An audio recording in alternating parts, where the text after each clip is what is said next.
Bismillahirrahmanirrahim. Assalamualaikum warahmatullahi wabarakatuh. Alhamdulillah bertemu saya lagi Ustaz Ahmad Majdi bin Sanusi ataupun Cikgu Dipus.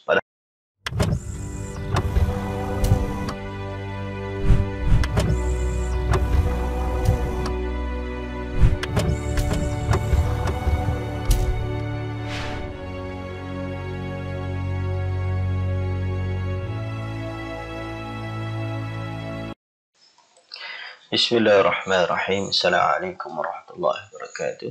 Alhamdulillah bertemu saya lagi Ustaz Ahmad Majdi bin Sanusi ataupun Cikgu Dipus. Pada hari ini kita akan sambung pembelajaran kita dalam siri 2 iaitu Jumu'ah penuh barakah.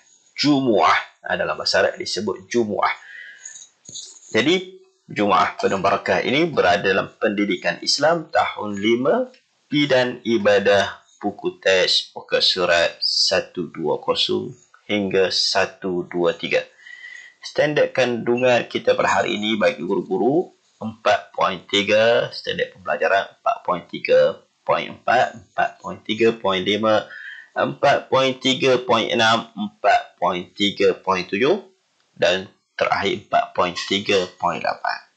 Seterusnya bagi memberkati majlis pada kita pada hari ini dan supaya Allah memberi kemudahan untuk kita belajar, untuk memahami ilmu Allah ini, elok rasanya kita baca doa bersama insya-Allah. Bismillahirrahmanirrahim. Allahumma aftah alaina hikmataka wanshur alaina in khazain rahmatika ya arhamar rahimin. Alhamdulillahirabbil alamin. Jadi sebelum itu mari kita tengok objektif pembelajaran kita pada hari ini. Jadi objektif pembelajaran kita pada hari ini, murid dapat menjelaskan syarat wajib dan syarat sah salat Jumaat dengan tepat. Yang kedua, menghuraikan amalan sunat sebelum salat Jumaat dengan tepat. Menganalisis perkara yang dilarang ketika mendengar khutbah Jumaat dengan tepat. Menyenaraikan hikmah salat Jumaat dengan tepat. Seterusnya syarat wajib salat Jumaat. Yang pertama, mestilah seorang tu Islam, wajib pergi sembahyang Jumaat. Apakah syarat yang mewajibkan seseorang itu pergi sembahyang Jumaat? Maksudnya kalau dah cukup syarat, mesti pergi salat Jumaat. Pertama tadi Islam. Yang kedua, baligh sampai umur. Yang ketiga, berakal. Orang yang gila tak wajib pergi sembahyang Jumaat. Yang kurang siuman tak wajib pergi sembahyang Jumaat. Yang keempat, lelaki. Bagi perempuan tak wajib pergi sembahyang Jumaat. Bagi lelaki wajib pergi. Tak pergi berdosa. Yang kelima, sihat tubuh badan. Wajib pergi. Kalau dah sihat, wajib pergi. Dalam situasi biasa, tak sihat sangat, tubuh sampai tak larat, baru tak diwajibkan pergi sembahyang Jumaat. Tapi dalam situasi sekarang, sesama sikit, batuk sikit pun tak wajib pergi sembahyang. Takut dia bawa satu wabak yang kita takuti sekarang ini, iaitu COVID-19. Jadi dia memudaratkan orang lain pula. Jadi tak wajib bagi dia. Bermukim tidak wajib bagi yang musafir. Bagi yang bermukim. Kita di rumah kita duduk di Kuala Lumpur. Jadi kita pergi berjalan ke Johor. Jadi masa-masa perjalanan itu tak wajib untuk kita sembahyang Jumaat. Tapi kalau kita duduk kat rumah kita di Kuala Lumpur, dalam situasi biasa, dalam keadaan biasa, jadi kita wajib pergi sembahyang Jumaat. Sekarang dah kerajaan tak bagi kita pergi, tak wajib ke atas kita pergi sembahyang Jumaat. Merdeka, yakni merdeka. Orang dulu-dulu dipanggil ada sistem hamba. Sekarang dah tak ada lah sistem hamba ni. Jadi semua dah merdeka, wajib pergi sembahyang Jumaat. Syarat sah salat Jumaat. Didirikan di dalam binaan yang khusus seperti masjid. Tak boleh kita nak buat sembahyang Jumaat di padang ke. Yang kedua, bilangan jemaah yang cukup syarat, tidak kurang daripada 40 orang, termasuk imam dari permulaan khutbah sehingga selesai solat Jumaat. Jadi mesti 40. Ini dalam keadaan biasalah. 40 orang Jumaah yang cukup syarat dari syarat wajib itu. Maksudnya kalau kanak-kanak tak dikira, perempuan tak dikira, tiba-tiba ada perempuan 10 orang, tak dikira. Mesti lelaki dewasa yang baligh. Kena 40. Dan 40 tu mestilah awal mula daripada awal khutbah sampai sembahyang. Mesti kena ada 40. Tak boleh kita, biasa kita kira 10 orang ni memang datang lambat. Kita mulalah dulu, mesti datang 10 orang ni. Tak boleh. Tengah-tengah kita baca khutbah, 10 orang ni memang datang, tapi tak dikira sah juga sebab dia tak ada daripada permulaan. Seterusnya, tidak boleh didirikan 2 salat Jumaat pada satu tempat. Tak boleh kita buat dalam satu tempat, dalam satu masjid ke, okey, aku nak sembahyang sebelah lah, Tok Iman ni lagi sedap, Tok Iman ni tak suka, tak boleh. Kena satu seorang saja. Didirikan dalam waktu zuhur. Masuk zuhur, baru kita boleh sembahyang Jumaat. Didirikan secara berjamaah. Tak boleh kita, sebab sekarang ni tak boleh pergi sembahyang Jumaat di masjid, kita sembahyanglah seorang-seorang Jumaat di rumah. Tak boleh. Sembahyang di rumah dikira sembahyang zuhur lah. Jangan kita pergi sembahyang Jumaat pula 2 rakaat. Belum didirikan solat Jumaat di qaryah yang sama sebelumnya. Tak boleh satu kampung yang kecil, bilangan pun tak ramai.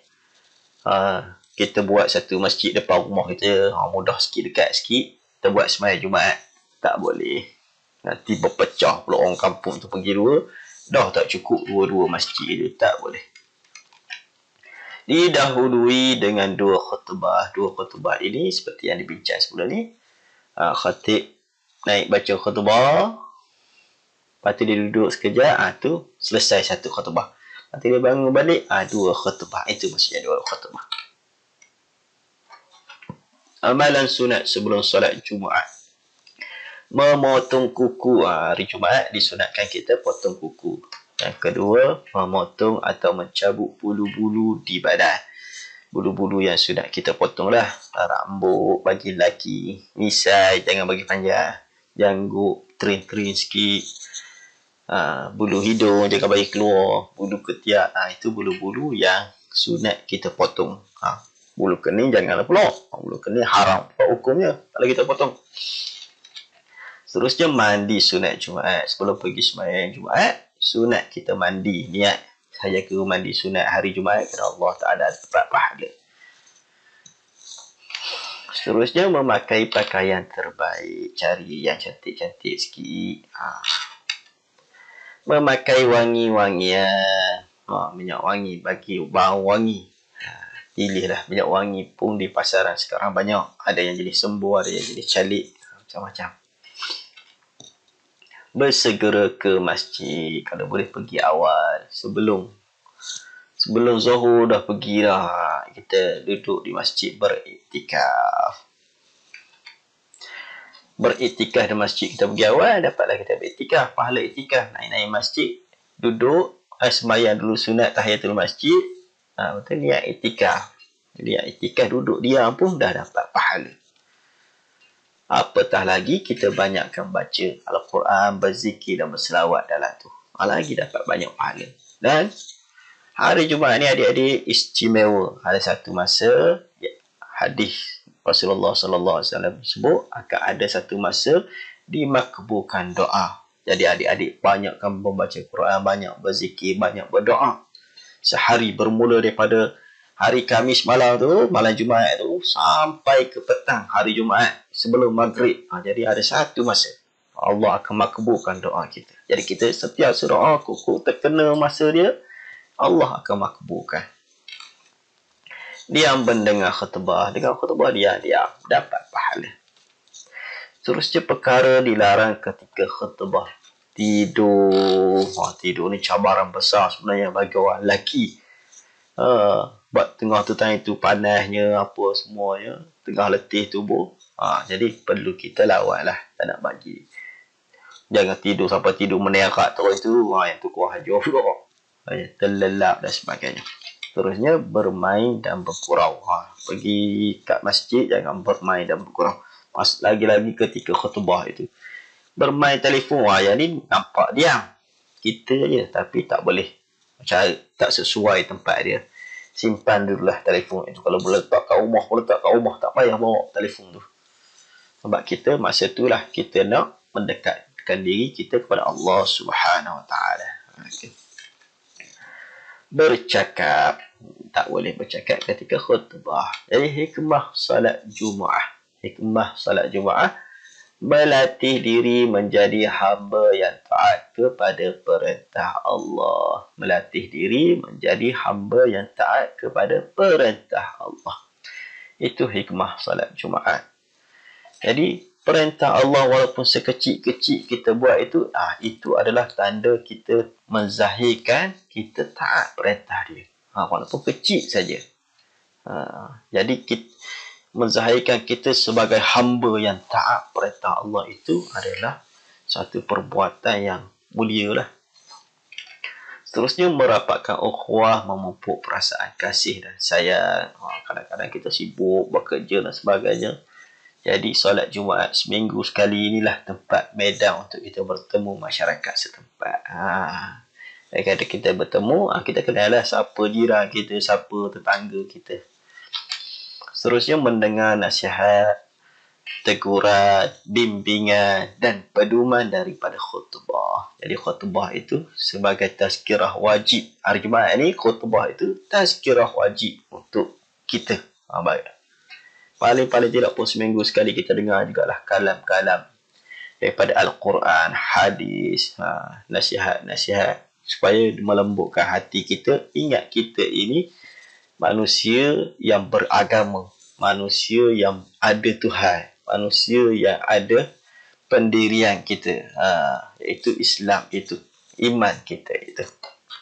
Terusnya mendapat pahala dan ganjaran yang besar. Jadi kita buat ibadah ini, insya-Allah Allah janjikan pahala dan ganjaran yang besar.